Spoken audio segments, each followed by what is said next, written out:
G'day, me again. Just carrying on the series of install videos of this brand new 2021 79 series Landcruiser. Still unregistered. I finished installing the X-bar yesterday. Separate video of the install of that and the little catches you can come across which might help you out. I've done that as a separate video you can watch. And today I'll be installing the Direction Plus Preline Plus Pre-filter kit and a ProVent catch can. Everything in the box is laid out here. The instructions are just a QR code, but I've actually printed them out. And a quick shot at the brand new engine bay as it comes standard before I start to modify things. So this is an install video for the Preline Plus pre-filter kit. Basically that's all the kit contents laid out. This kit also came with the ProVent. I've done a separate video on installing that, and the kit came with this bracket that accommodates the ProVent as well as the pre-filter. So yeah, there's a separate video on the install of the catch can if you'd like to catch up on that one. This one's just about the fuel filter, so I'll progress through. So the instructions say to bolt this straight to the bracket first up, but I read further on and you have to swap the ports around, so they have one of these plugs on the other side. You have to change it so that both inlet and outlet are on the back. So I suggest you do this first before you bolt it onto the bracket. Just have to move one of the plugs, so you plug both sides. If you have a look, the arrowhead indicates that this is an outlet, and the arrow tail indicates that this is an inlet. So two inlets and two outlets, but we've got an inlet and an outlet locked on one side, and then you have to install these fittings. I just used a bit of thread lock on them, which is designed for fuels etc. as a thread sealant, but you probably don't need it. Just that I had it from another job, I used it. So the next job is to disconnect this fuel line. It runs down to here, which is the metal fuel line that comes from the fuel tank. I've stuck a bit of rag under there because no doubt there'll be a bit of fuel leak out when I disconnect it. And this is not used, but if you hang on to it in case something goes wrong, you can bypass the Preline filter. Sorry, I thought I was videoing multiple steps, but I was only taking photos and talking to myself. So since the last video, we have removed the hose that goes from here down to the fuel tank line.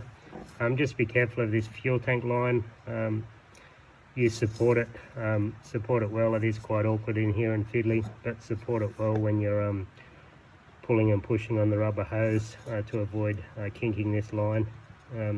I haven't done that, but I can imagine it would be very easy to kink if you didn't support it as I did. So I initially just connected each end of the supplied fuel line in a big loop. So I hadn't cut the other end yet. It was just one big loop, which was a bit different to the instructions. They wanted you to measure a piece at a time and then cut it. But I've just looped it round and back again, so it was like a sealed system again, and sort of roughly worked out where I was going to run the lines. I know I haven't got the heat shielding on yet, but I'm going to slide that on from the other end, and they seem to run nicely across the back of the engine there.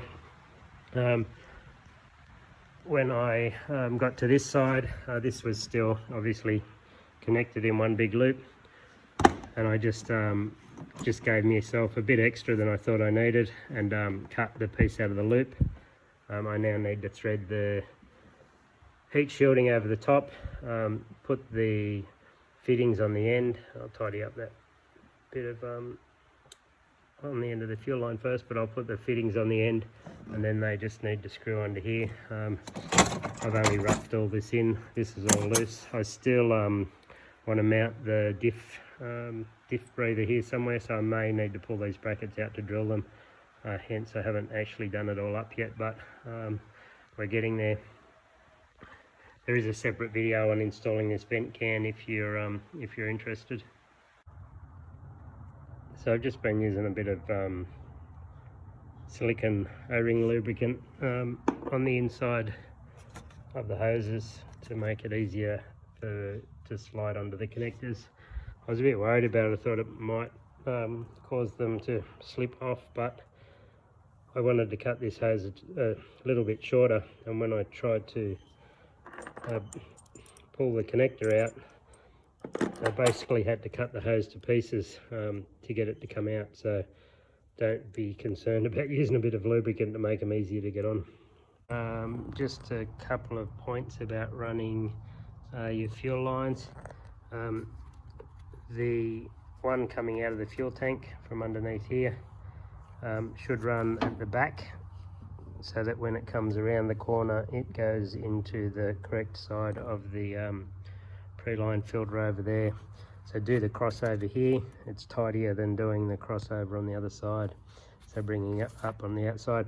The other thing I've done is I've used a bit of the leftover heat shielding to run from the fuel line that comes out of the factory filter and through down into the engine as far as I could go. I figure the cooler the fuel, the more performance you get. It's only small, but every little bit counts. So I've just cable tied to itself here, to itself here, to itself here, around the wiring harness here. I've gone underneath this bracket. It seemed a bit tidier, and did just a crossover of cable ties there.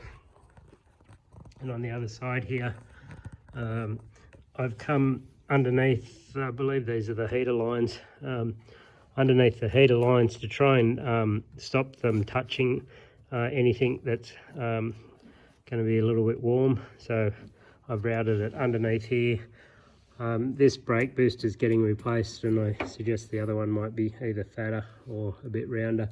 So I've tried to stay away from it as much as I could. The other route is like across the top, but then you come across here, and I didn't like that, so I've cable tied it to the wiring harness there near the support. I've tied it to the wiring harness down under there. Just cable tied it to itself to this one, and then run it into the lines. These are just clamped on with like a radiator hose style clamp, and then screwed on to the fitting that we put into this Preline earlier. Once I'd done all that up and tightened it up, you had to prime it, and believe it or not, it's close to 500 pumps, somewhere between 450 and 500 pumps.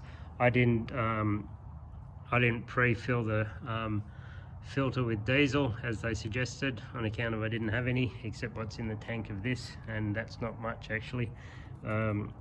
So yeah, 450 to 500 pumps before it gets nice and solid again. In fact, it's bled back a little bit.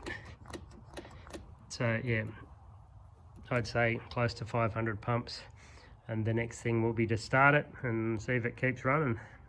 Okay, so it runs with no leaks. No reasonably successful install spot. It's the first time I started it since I put the catch can on as well, so the catch can and stop it running. Doesn't seem to be any leaks. Reasonably tidy, I think. So the only thing I haven't done is the wiring for the water warning on the filter, and when I get round to that